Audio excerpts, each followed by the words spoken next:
بسم اللہ الرحمن الرحیم الحمد للہ وکفا وسلام علی عبادہ الذین اصطفیٰ اما بعد فاعوذ باللہ من الشیطان الرجیم بسم اللہ الرحمن الرحیم لقد من اللہ علی المؤمنین اذ بعث فیہم رسولا من انفسہم یتلو علیہم آیاتہ وَيُزَكِّيهِمْ وَيُعَلِّمُهُمُ الْكِتَابَ وَالْحِكْمَةَ وَإِن كَانُوا مِن قَبْلُ لَفِي ضَلَالٍ مُبِينٍ صدق اللہ العظیم۔ رسول اللہ صلی اللہ علیہ وسلم کی اطاعت اور فرمانبرداری کسی بھی مسلمان کے لیے دنیاوی اور اخروی کامیابی کا واحد ذریعہ ہے۔ رسول صلی اللہ علیہ وسلم کی حیثیت اللہ تبارک و تعالی نے قرآن مجید میں اتنے صاف اور واضح الفاظ میں فرمائی ہے کہ کوئی بھی ادنا شخص جس کی عقل بالکل عام ایک سمجھنے والے کی ہو، وہ قرآن مجید کی ان آیات کو دیکھ کر سن کر اچھی طرح سے یہ بات سمجھ سکتا ہے کہ رسول اللہ صلی اللہ علیہ وسلم کی اطاعت اور فرمانبرداری کس درجے میں واجب اور ضروری ہے، اور کامیابی رسول صلی اللہ علیہ وسلم کی اطاعت میں کیوں کر اللہ تبارک و تعالی نے ذکر فرمائی ہے۔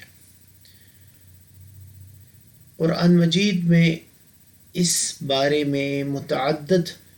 یعنی کئی زیادہ آیات مبارکہ ذکر ہیں جس میں رسول صلی اللہ علیہ وسلم کی اطاعت اور فرمانبرداری کو واضح الفاظ میں ذکر کیا گیا ہے۔ ایسا ہرگز نہیں کہ آپ صلی اللہ علیہ وسلم کی اطاعت و فرمانبرداری کو بیان نہ کیا گیا ہو،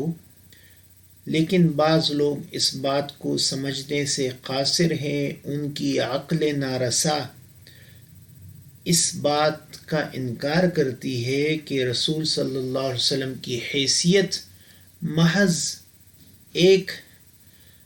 پیغمبر کی تھی، اس طور پر کہ آپ علیہ السلام کا کام پہنچانا تھا اور بس۔ اس سے بڑھ کر آپ علیہ السلام کی نہ اطاعت ضروری ہے نہ فرمانبرداری ضروری ہے، العیاذ باللہ۔ یہ عقیدہ در حقیقت گمراہی پر مبنی عقیدہ ہے، اور ایسے لوگ جو صرف قرآن مجید کو دلیل اور حجت لیگل اتھارٹی کے طور پر سمجھتے ہیں، وہ رسول صلی اللہ علیہ وسلم کے بارے میں ذکر کردہ ان تمام آیات مبارکہ کا بنیادی طور سے انکار کرتے ہیں جس میں آپ صلی اللہ علیہ وسلم کی اطاعت اللہ تبارک و تعالی نے بعض آیات میں اپنی اطاعت کے ساتھ ذکر فرمائے، اور بعض دوسری آیات میں مستقل نبی صلی اللہ علیہ وسلم کی اطاعت کو اللہ تعالیٰ نے کامیابی کا مدار ٹھہرایا اور بنایا ہے۔ کچھ آیات میں پہلے وہ ذکر کر دیتا ہوں جہاں پر اللہ تعالیٰ نے رسول صلی اللہ علیہ وسلم کی اطاعت خود اپنی اطاعت کے ساتھ ذکر فرمائی۔ مثلا اللہ تعالیٰ نے قرآن مجید کی آیت نمبر 32 سورت نمبر 32 آیت نمبر 3 میں فرمایا ہے، قُلْ اطیعوا اللہ والرسول فَإِن تَوَلَّوْا فَإِنَّ اللَّهَ لَا يُحِبُّ الْكَافِرِينَ۔ آپ فرما دیجئے کہ تم اطاعت کیا کرو اللہ کی اور اس کے رسول کی، پھر اگر وہ لوگ اعتراض کریں سو اللہ تعالیٰ کافروں سے محبت نہیں کرتے۔ سورت نمبر اس سے آگے اسی صورت میں اللہ تعالیٰ نے یہ فرمایا ہے، وَأَطِيعُوا اللَّهَ وَالرَّسُولَ لَعَلَّكُمْ تُرْحَمُونَ۔ اللہ اور خوشی سے کہنا مانو، یعنی اطاعت کرو اللہ کی والرسول اور رسول کی، لعلکم ترحمون تاکہ تم پر رحم کیا جائے۔ اس کے بعد 34 نمبر صورت میں اس کی 59 نمبر آیت میں اللہ تعالیٰ نے فرمایا یا ایھا الذین آمنوا اطیعوا اللہ والرسول واولی الامر منکم، اے ایمان والو تم اللہ کا کہنا مانو، رسول کا کہنا مانو، اور تم میں جو لوگ اہل حکومت ہیں ان کا بھی۔ پھر دوسری جگہ اللہ نے فرمایا وَأَطِيعُوا اللَّهَ وَأَطِيعُوا الرَّسُولَ وَاحْذَرُوا، اللہ کی اطاعت کرو اور رسول کی اطاعت کرو اور احتیاط رکھو۔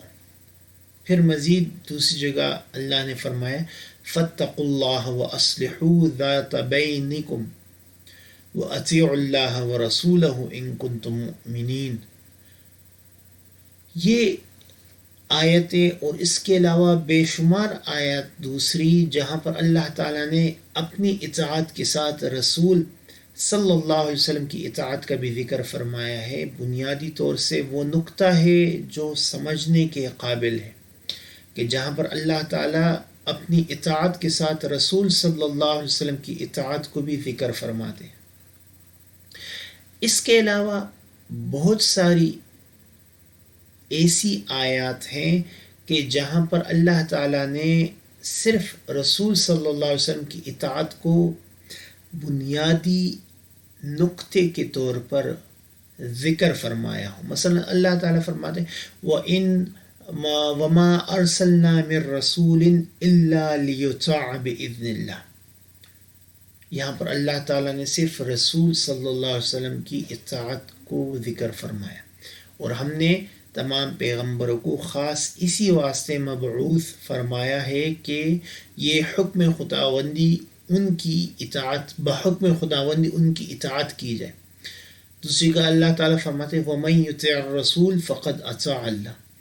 رسول کی اطاعت بنیادی طور پر اللہ تعالیٰ کی اطاعت ہے۔ اس کے علاوہ اور بھی بہت ساری ایسی آیات ہیں جہاں پر صرف رسول کی اطاعت کو اللہ تعالیٰ نے ذکر ہے۔ مثلا یومئذ یود الذین کفروا وعصوا الرسول لو تسوی بہم الارض،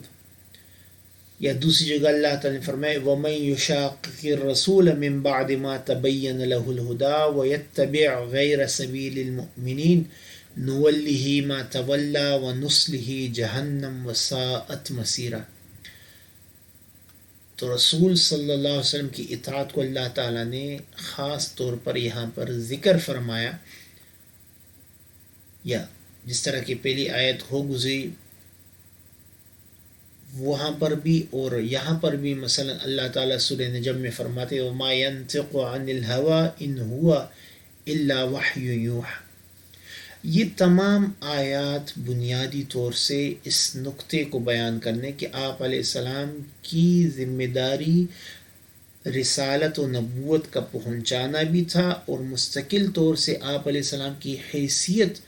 حجت رکھتی تھی کہ آپ کی اطاعت و اتباع کی جائے، کیونکہ آپ علیہ السلام اسوہ حسن ہے۔ دعا ہے کہ اللہ تعالی ہمیں رسول صلی اللہ علیہ وسلم کی پوری اطاعت اور فرما برداری کی توفیق عطا فرمائے۔ وما علینا الا البلاغ۔